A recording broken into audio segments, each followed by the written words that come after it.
Double engine सरकार आमर माननीय प्रधानमंत्री मोदी जी कहले मु हूँ भारतर चौकीदार किंतु जड़े राज्यर चौकीदार 1800 टंकार तार वेतन 30 दिन खटिक 1800 टंका पाऊँच तेणु आम अनुरोध करुचु माननीय मुख्यमंत्री की आमर मोहन चरण माझी को आमर कौन मते 7 दिन भितर यार विचार करूँ आमको मासिक 1500 टंका 15,000 दरमा दिंतु एवं आमर खाली पड़ी पदवी पूरण करूँ जो मैंने आमको रिटायरमेंट कर पेंशन योजना दिंतु एवं आमको ड्रेस एवं आमर ड्रेस लाठी ए जिनिस आमको प्रदान करूँ जदि 7 दिन भितर यार बीजेपी सरकार डबल इंजिन सरकार आमर किसी न बुझंती तेबे आसंता 24 तारीख दिन आम पिला छुआ धरी विधानसभा घेराव करियो बोली ये आम विधानसभा आग घेराव हम बोली आमर निखिल उत्कल ग्रामरक्षी संघ तार पिला छुआ समस्त को धरी विधानसभा घेराव करियो बोली निष्पत्ति नहीं।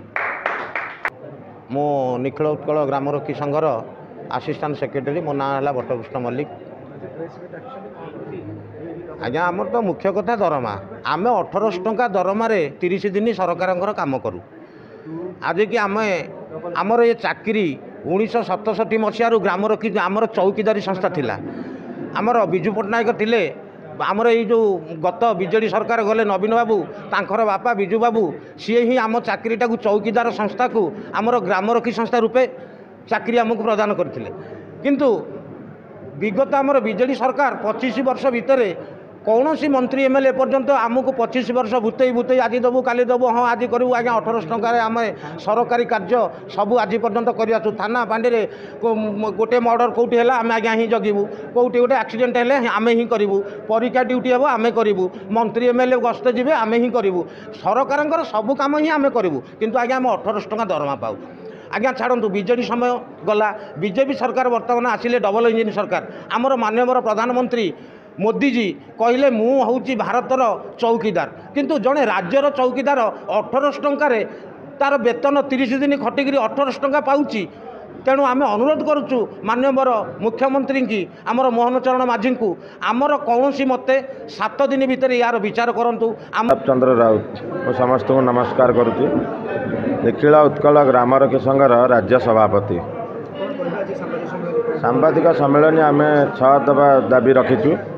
आमर दरमा 15,000 आउ जो भाई मैंने आमर ड्यूटी शहीद होती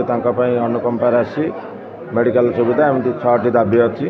आगुरी बहु बार आम दाबी देचु रैली करूँ ये सरकार नुआ जो आंक समय भी माननीय मुख्यमंत्री के आम 2-3 थर भेटिचु माननीय मुख्यमंत्री भी प्रतिश्रुति देती दरमा बढ़ किंतु दुखर विषय डेरी है दरमा बढ़लानी आम बाध्य आज सांबादिक सम्मेलन करूँ बर्तमान आमर ग्रामरक्षी भाई 1800 टंका दरमा पाऊँच केमी चलो से सरकार आज भत्ता कले 3,500 किंतु ग्रामरक्षी दरमा 1800 बहुत दुखर विषय से आम आज सांबादिक सम्मेलन कर आपण माध्यम सरकार को आम जनवाक चाहूँ आमको दरमा दि जाऊ 15,000 आमर अच्छा 11,400 उपर अच्छा कि भाई मरीगले भी खाली पदवी पूरण करा जाऊ आज सांबादिक सम्मेलन कलु यही सरिया पर जदि 7 दिन भीतर सरकार किसी न शुणे बाध्य समस्त ग्रामरक्षी 11,000 ग्रामरक्षी पिला छुआ सह परिवार आसंता 24 तारिख आम आंदोलन को ओह्लैबू।